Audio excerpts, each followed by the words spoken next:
So in that respect, I guess they kind of had to do that because let's face it, if they just saw Batman and blasted him instantly, the game would be over and it would be impossibly hard and no one would like it. And going along with that, don't get me wrong, it's not super easy to kind of do some of these missions because Batman takes pretty realistic damage from bullets. He doesn't eat, 55 bullets before he dies. If he gets shot like twice or maybe 3 times at the most, you're fucking dead. So you gotta be sneaky, you gotta be fast, and you have to get your ass around these places and taking out these criminals, with all your stealth abilities, all your tools, your batarangs, your grappling hooks, and all that stuff before you can alert everyone in there. Because let me tell you, a couple times I did run into, say, a room, just started fucking attacking everyone, and I died within 3 seconds. So that's definitely not the approach to take. So the gameplay really is a lot of variety. It's not just fighting with beat 'em up, it's not just exploring, it's not just puzzles, it's not just stealth, it's a combination of everything. Toss in a couple cool boss battles that you may or may not expect, and some variations in gameplay depending on which stage you're on and which villain you're facing at that time.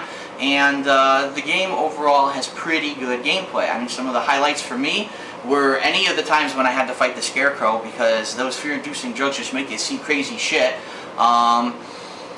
And I'd probably say the Poison Ivy boss battle was pretty cool too. A little bit about the combat, because a lot of people have actually asked about that. The combat isn't anything too complex. You got your basic attack button, you got your counter attack button, which basically counterattacks anytime someone has these squiggly marks above their head, kind of like you're playing Metal Gear Solid again with the exclamation point. They get these marks above their head to let you know to press the button, the counter button.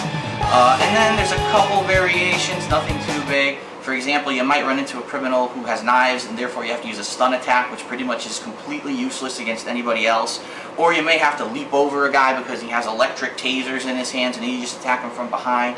But overall, there's really not much to the gameplay. There are a couple upgrades where you can throw batarangs or throw an opponent, but those things are rarely used, they're rarely that effective, and pretty much you can just get through the whole game mashing the attack button and then every once in a while pressing the counter button.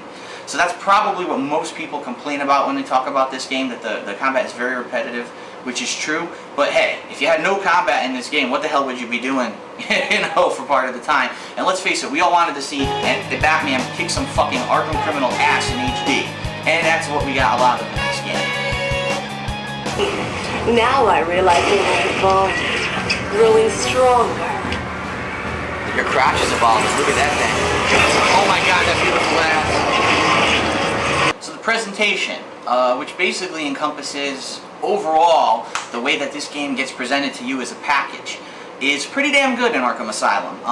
They don't just throw you into the game and then you play the basic stuff and you're done. Like I said before, there's a lot of optional stuff that you can do, a lot of secrets, a lot of riddles you can solve, a lot of hidden items that allow you to get experience or power up. Some of the coolest parts of this game are the voice acting. I mean, you got the original guy who did the voice of Batman from the animated series and also the Justice League series of animated shows. His voice surrendered almost without a fight.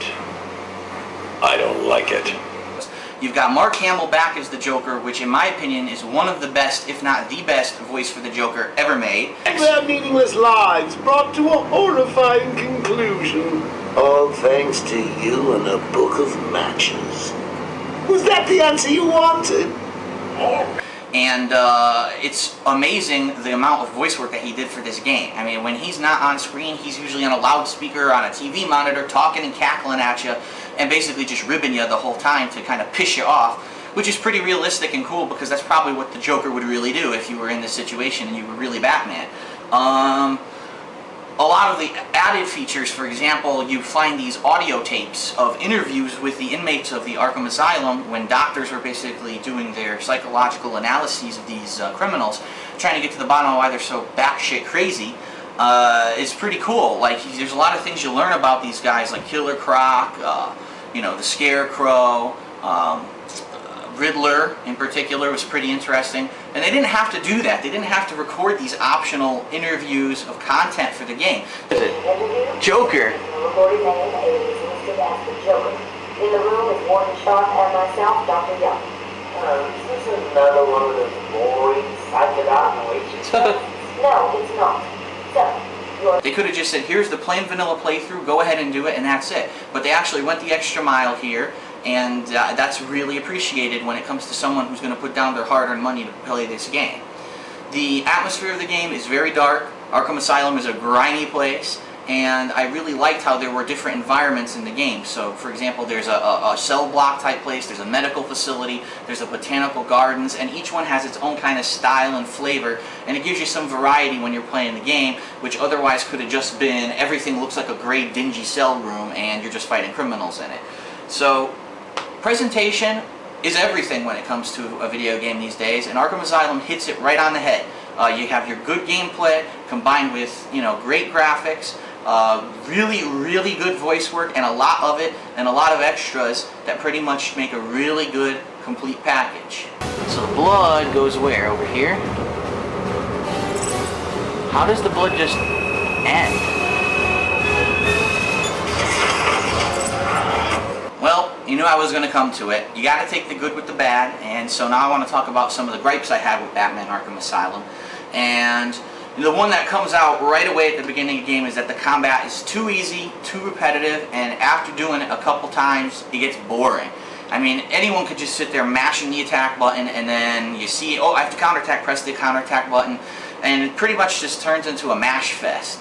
They could have done a lot more with this. There could have been different combos of attacks. There could have been super moves that you store up and you can use to knock a bunch of guys at once. But they really didn't go for that. They really just figured, the combat's going to be what it is. Let's make that part of the game, but also throw in enough other variety that you're still going to like the game. So the other thing that was really repetitive were the boss fights, and I don't mean by any means the ones with the major Batman villains. I'm talking about those mini boss fights where you have to fight one of these big, tightened up, and Titan's the name of the chemical, by the way, that buffs up these inmates, a tightened up Joker henchman.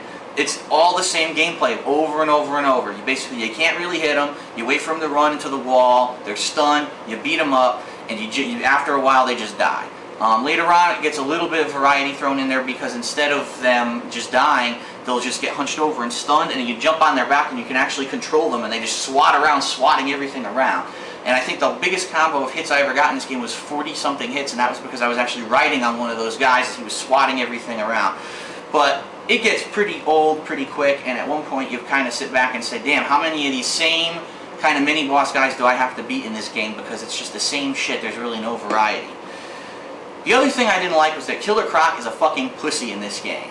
I mean, he shows up at the beginning of the game and he's very intimidating. He's in a cage in front of you, he stands up, he starts talking shit to Batman, and you kind of shit your pants when you see him because the presentation is like, whoa, this is a huge motherfucker and he wants to bite my head off. But then when you finally get to fight him, he's a pushover. He's wearing an electric collar, and you never actually hit the guy. He's just charging straight at you like a fucking retard, no stealth whatsoever, and you just throw your batarang, zap him, and he takes a dump, or I should say he gets dumped into the sewer water, and then every once in a while he pops up again, and it's really repetitive and stupid. They really could have done a lot more here. At least if he's going to do that in the tunnels, okay, but then have a final fight where Batman has to kind of outsmart him and uses his environment to beat him. In this case, how does Batman defeat Killer Croc? He blows the fucking floor up underneath him. Wow, that's really original. We've never seen that done before in any comic or any movie, right? So that's kind of anticlimactic when it really comes down to it. And speaking of anticlimactic, my number one major gripe with this game, and this is a huge spoiler alert for everyone, the final fight with the Joker. The Joker opts to just kind of stick himself in the neck with the Titan. He begins to roid up, and the next thing you know, holy fucking shit, it's Super Shredder! Okay, not really. It's not really Super Shredder, it's Super Joker. And he is a fucking beast, let me tell you. So again, you're like, yes, alright, so I didn't get to fight the real Joker. At least I get to fight this crazy version of Joker, right? No, not at all. Instead, you get to fight more repetitive enemies, who seem to just be coming out of the rafters. Gee, I could have sworn I beat these guys up several hundred times before in the game. Maybe I should have killed a few of them and then they wouldn't have come back. But whatever, the Batman doesn't kill, and it's cool that they stuck with that line.